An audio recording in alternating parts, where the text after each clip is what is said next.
Residents of Nairobi's Pipeline estate were left in deep shock after the tragic death of 27-year-old Susan Nabwire on the night of August 13, 2025. The heartbreaking incident took place inside her home in Quare, Pipeline Estate, and left her family and neighbors mourning a young woman described as hardworking and kind. According to police reports, Susan's husband, 44-year-old Cyprian Mukoy, a former police officer, became violent after a domestic disagreement.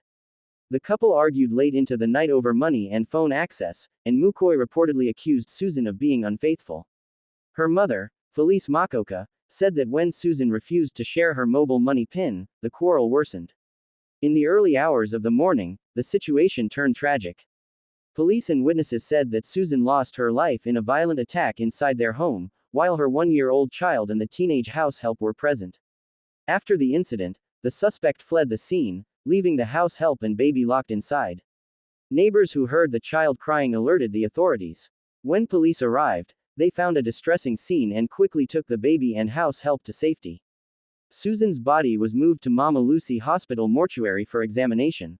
Police officers from Embakasi sub-county launched a full investigation immediately. They recorded statements from witnesses, including Susan's mother and the young house help, who both gave consistent accounts of what happened that night. A manhunt for the suspect followed, and on August 23, 2025, Cyprian Mukoy was arrested. He was later charged with murder and assault and is currently in custody at Embakasi Police Station, awaiting court proceedings at the Makadara Law Courts before Principal Magistrate James Wakiaga. The house help, who was 19 years old, gave an emotional statement to detectives. She said that Mukoy came home in anger, confronted his wife, and threatened her repeatedly. Later that night, the situation turned violent. Susan's mother described her daughter as a caring and hardworking mother who loved her family deeply. She said the family is still struggling to come to terms with the loss and that Susan's little girl has now been taken in by relatives.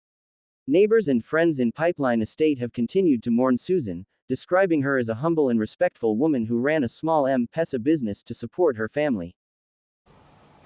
Tonight, a family in Nairobi's Pipeline Estate is reeling after the brutal murder of their kin, killed in cold blood by her husband. The family of Susan Nabwire says they may never recover from the pain of losing a loved one at the hands of someone meant to protect her. As Franklin Walla reports, the distraught relatives are now left to care for a one-year-old orphan, a child who lost her mother to tragedy and whose father is now behind bars.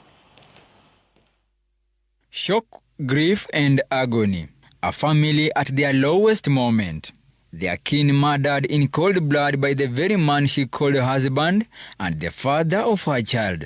27-year-old Susan Nabwire was killed on the night of August 13, 2025 inside her rented house in Quare, Nairobi's Pipeline Estate. The gruesome attack unfolded in full view of her house help and her one-year-old child. The family recounts that on the fateful night, 44-year-old Cyprian Mukoy returned home in a full mood. He quarreled with his wife, demanding her phone, passwords and M-Pesa PIN. It is alleged he suspected his wife of having an affair.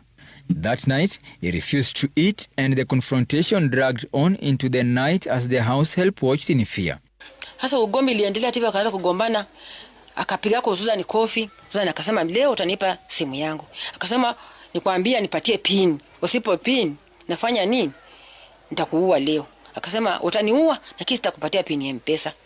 Akaamuka akaenda hapo ndani. Akatoa nguo, akajipiga picha. Bila alijipiga picha, mfanyakazi alikuwa ananiambia, bila alijipiga picha, akatoka akamwambia wewe pia toa nguo tujipige picha. The house help recalls that around 3 a.m. Cyprian woke up, went to the bathroom, and returned with an axe. He struck his wife on the neck, leaving her with a deep cut that sent her collapsing helplessly to the floor. Despite her pleas for mercy, the assault continued until she took her last breath. Walipigana wakingangana kwa Susan. Akaamua kaingia hapo, akaleta shoka. Bila alikuja nayo shoka hiyo, kashoka kadogo hivi, alimgongea hapa kwa shingo. Susan akafanya sana anguka, akawacha tena akamrudia, akamkata. Susan akaanguka chini, bila alianguka chini, mfuata akamgonga. Akaamua kaenda kaleta kamba hapo ndani, akamfunga. Katingiza na pisi hizi pia akapitisha kwa mdomo. Bila alipitia hivi akanaona na anaonekana alikuwa anafanya hivi macho. Akaenda akachukua kisu. Akasema nilikwambia nitakuua ukiona. Akafanya hapa hivi. Nitakuua ukiona. In her statement, the house help adds that after the attack, Cyprian tied a rope around Nabwire's neck and shoved her body under the bed, covered in blood, and then turned on the house help, sexually assaulting her. When it was over, he locked her, the child and Nabwire's lifeless body inside the house before disappearing with their mobile phones. Kamwambia sasa, nataka kufanya vile nataka. Nataka kukua na wewe. Nataka kulala na wewe. Wewe kamwambia hapana, ukikataa ndio wewe pia nitakuua. Akalala naye, akamaliza vile alimaliza, akapanguza damu, akarepo huyo msichana. Police were called and were forced to break the door only to encounter a very disturbing crime scene. They collected her body to Mama Lucy mortuary where it is currently preserved. Susan Nabwire operated as an M-Pesa agent within Machakos Country Bus in Nairobi. On the other hand, her husband is said to have been a former police officer who was currently operating as a casual laborer within Pipeline after he lost his job. On Saturday, police confirmed to have apprehended the suspect, and he is currently detained at Embakasi police station awaiting court process, even as this family says this is a one tragic encounter that will haunt them forever. Franklin Wala, Citizen TV. Dates. Melita Oletenges, Citizen TV. Susan Nabwire, a woman who was brutally murdered in Nairobi's Pipeline estate, has been buried at her parents' home in Matayos, Busia County. Susan was allegedly murdered by her husband while in their rented house in Nairobi's Pipeline on the 13th of August 2025. The husband, identified as Cyprian Mukoye, remains the main suspect and is in custody. During her burial ceremony in Busia, mourners demanded for more action from the government to end the rising cases of femicide in the country. Family, friends, among them Principal Secretary for Gender Anne Wangombe, called for the security agencies to expedite the probe and ensure justice is served. Si huyu ni mwanaume amefanya hili jambo. So we need to ask, what is this that is happening? Wamama tumefanya nini? And then, wamama munisikize, wacha kuishi maisha ya kamera kwa nyumba.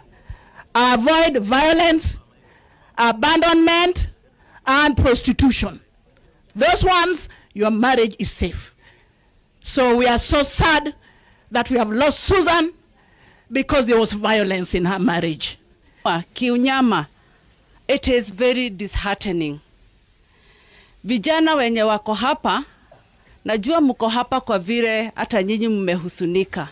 Nataka niwatume nyinyi kama our ambassadors. Mwambie wale wengine, we cannot continue hurting our girls. We cannot continue hurting our women. KOTU Secretary General Francis Atwoli has hailed President